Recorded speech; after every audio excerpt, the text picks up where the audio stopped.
ओम श्री गुरुदेव दत्त. श्री स्वामी समर्थ. नमस्कार मित्रांनो, आपण बघत आहोत श्री गणेश पुराण कथा. सृष्टी निर्मिती करतेवेळी लक्ष्मीपती श्री विष्णू हे निद्रावस्थेत होते आणि त्यांच्या कर्णातून 2 अक्राळ विक्राळ असे राक्षस आले. हे त्यांच्या कर्णातून 2 राक्षस ते म्हणजे मधु व कैठव होते. या राक्षसांनी सृष्टीचा निर्माणकर्ता ब्रह्मदेवास त्रास देण्यास सुरुवात केली. त्यांनी अनेक ऋषी मुनींच्या आश्रमावर देखील हल्ले केले. आश्रमांची नासधूस केली. त्या दोघांनी त्रैलोक्यात सर्वत्र हाहाकार माजवला. त्या दोघांनी नंतर स्वर्गावर आक्रमण केले. ते दोघेही खूप महापापी होते. त्यामुळे ते वेद, शास्त्र, पुराणे यांची निंदा करताना बिलकुल घाबरत नव्हते. त्या दोघांनी ब्रह्मदेवांवर हल्ला केला. त्यांना गिळून टाकण्यासाठी कैटंबने आपले विशाल तोंड उघडले. ब्रह्माने प्रसंगावधान राखून निद्रादेवीची स्तुती केली. या निद्रादेवीने विश्वाचा पालन करता विष्णूस मोहित केले होते. त्यामुळे विष्णू निद्रावस्थेत गेले होते. ब्रह्मदेव म्हणाले, हे देवी, तुझी लीला आगात आहे. तू साक्षात विष्णूस मोहित केलेस. आता विष्णू जागे करण्याची जबाबदारी ही तुझ्यावर आहे. त्यांना तू जागे केले नाहीस तर सर्वर्थ अनर्थ हा होईल. त्यामुळे लवकरात लवकर विष्णुलोकी जा व केशवास जागे कर. देवादिदेव विष्णू जागे होईपर्यंत या राक्षसांनी अत्यंत गोंधळ केला. त्यानंतर केशवाला जाग आली. त्या दोघांनी विष्णूस युद्धासाठी आव्हान दिले. विष्णूने ते आव्हान स्वीकारून घनघोर असे युद्ध केले. दोघांबरोबर विष्णूने मल्लयुद्ध सुरू केले. हे मल्लयुद्ध पाहण्यासाठी आकाशात देवदेवतांची गर्दी झाली. दोघेही दैत्य व विष्णू आपली पूर्ण शक्तीपणास लावत होते. काही वेळा त्यांनी विष्णूंना खाली पाडले तर काही वेळा विष्णूने त्यांना गरगर फिरून जमिनीवर आपटले. पण विष्णू राक्षसांचा पराभव करू शकले नाही. त्यामुळे विष्णू उदास झाले.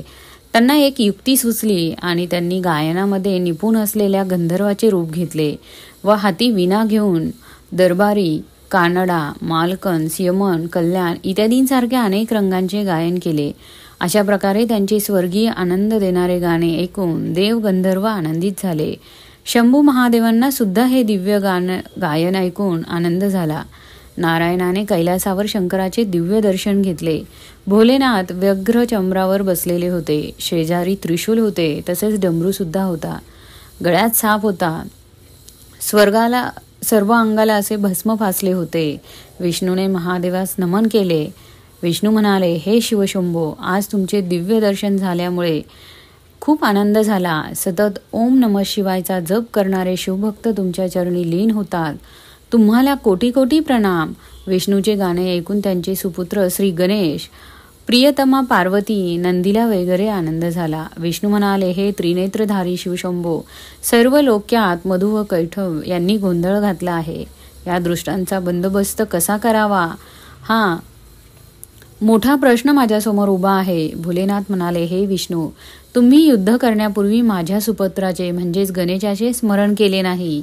त्यामुळे तुम्हाला अपयश आले. आता दुसरे युद्ध करण्यापूर्वी गणेशाचे पूजन करून युद्धास सुरुवात करा.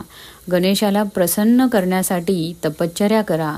भोलेनाथांनी सांगितल्याप्रमाणे श्री विष्णूंनी तपश्चर्येसाठी गेले.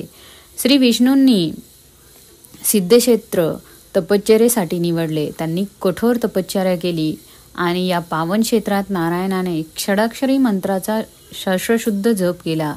त्यानंतर लंबोदर श्री गणेश त्यांना प्रसन्न झाले आणि म्हणाले, हे लक्ष्मीपती, तुमच्या तपश्चर्येमुळे मी संतुष्ट झालो आहे.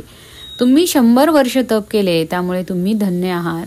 तुम्हाला हवा तो वर मागून घ्या. त्यावर विष्णू म्हणाले, आपण शिव पार्वतीचे सुपुत्र आहात. त्यामुळे आपल्याला सर्व गोष्टींचे ज्ञान आहेत.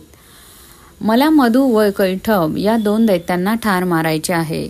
त्यासाठी तुम्ही मला शक्ती आणि युक्ती द्या. तसेच आणखी कोणी राक्षस उत्पन्न झाल्यास त्यांना ठार मारता यावे म्हणून दिव्यास्त्र प्रदान करा.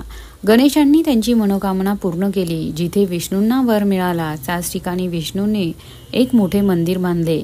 त्या मंदिरातल्या भिंतीवर श्री गणपती अथर्व शिष्य गणपती स्तोत्र कोरून घेतले. त्या ठिकाणी गंडकी शिळेची सुंदर मूर्तीची स्थापना देखील केली. त्या ठिकाणी नारायणास सिद्धी प्राप्त झाली, म्हणून त्या मूर्तीस सिद्धिविनायक असे नाव दिले. सिद्धिविनायक दर्शन घेऊन विष्णू मधु व कैटभ या 2 दैत्यांसमोर युद्ध करण्यासाठी निघाले. त्या तिघांमध्ये घनघोर युद्ध झाले. बराच काळ युद्ध सुरू होते. श्री विष्णू दैत्यांना म्हणाले, तुम्ही दोघेही शूरवीर आहात. आजपर्यंत मी तुमच्यासारखे योद्धे पाहिले नाहीत. मी तुमच्यावर प्रसन्न आहे, त्यामुळे तुम्ही मागाल तो वर मी देण्यास तयार आहे. ही सुवर्णसंधी पुन्हा मिळणार नाही. जगदीश्वराच्या या बोलण्यावर ते दैत्य मोठमोठ्याने हसू लागले. ते विष्णूस म्हणाले, अरे तुझ्यापेक्षा आम्ही श्रेष्ठ आहोत. तुलाच एखादा वर हवा असेल तर तू मागून घे. आम्ही वर देण्यास तयार आहोत. विष्णूंनी क्षणभर विचार केला आणि म्हणाले, आपला मान राखण्यासाठी मी वर मागतो. तो मला आपण द्यावा. तुम्ही दोघांनी माझ्या हस्ते यमलोकी जावे, असा मला वर हवा आहे. विष्णूंच्या चातुर्यपूर्वक उत्तरामुळे मधु व कैटभ दैत्य विष्णूला शरण गेले व म्हणाले, आपली योग्यता श्रेष्ठतम आहे. त्यामुळे हे देवादिदेव नारायणा, तू आमचा वध कर, त्यामुळे आम्हाला मोक्ष मिळेल. त्यानंतर त्या दोघांनी नारायणाला साष्टांग नमस्कार केला. त्या दोघांनी इच्छेनुसार आपल्याजवळ येईल सुदर्शन चक्राने विष्णूंनी दोघांचा वध केला. मधु व कैटभ दैत्यांचा नाश विष्णूने केल्याने विष्णू मधुसूदन या नूतन नावाने ओळखले जाऊ लागले. विष्णू सहस्रनामावलीमध्ये मधुसूदन या नावाचा आपल्याला उल्लेख आढळतो. मित्रांनो, शिवपुराण कथेतील पुढील भाग बघण्यासाठी चॅनलला सबस्क्राईब करा. धन्यवाद.